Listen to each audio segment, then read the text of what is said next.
இன்றைக்கி நம்ம ஒவ்வொருவரும் சம்பாதிக்கணும் அப்படின்னு ஓடும் ஓட்டத்தில் ஹெல்த்தை பராமரிக்க மறந்து போகிறோம். இதோட விளைவு நோய். So health is more important than money.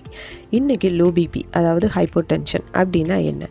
Normal BP 110/60 130/80 வரையில் இருக்கலாம். இந்த பிபி பிலோ 90/60 போகும்போது லோ பிபி. ஸோ என்ன சிம்டம்ஸ்? தலை சுத்தும், கொமட்டும், கண் இருட்டும், லைட்டாக ஹெட்டேக் மாதிரி இருக்கும், பேசும்போது வார்த்தைகள் குளரும், கன்ஃபியூஷன், வீக்னஸ். எந்த சிம்டம்ஸ் ஃபீல் பண்ணிங்கன்னா உடனே சேஃபாக ஒரு இடத்துல உட்காருங்க. ஃபஸ்ட் தண்ணி குடிங்க. முடிஞ்சால் உப்பு மற்றும் சீனி ரெண்டையும் வாட்டரில் மிக்ஸ் பண்ணி குடிங்க. ரெண்டாவது சால்ட் கண்டென்ட் பிஸ்கட் சாப்பிடுங்க. மூணாவது கால் பகுதி உயரமாகவும் தலைப்பகுதி தாழ்வாகவும் இருக்கிறது மாதிரி ஃப்ளாட்டாக படுங்க. இப்படி படுக்கும்போது ஹார்ட்டுக்கு போகிற பிளட் சர்க்குலேஷன் இன்க்ரீஸ் ஆகி பிபி நார்மல் ஆகும்.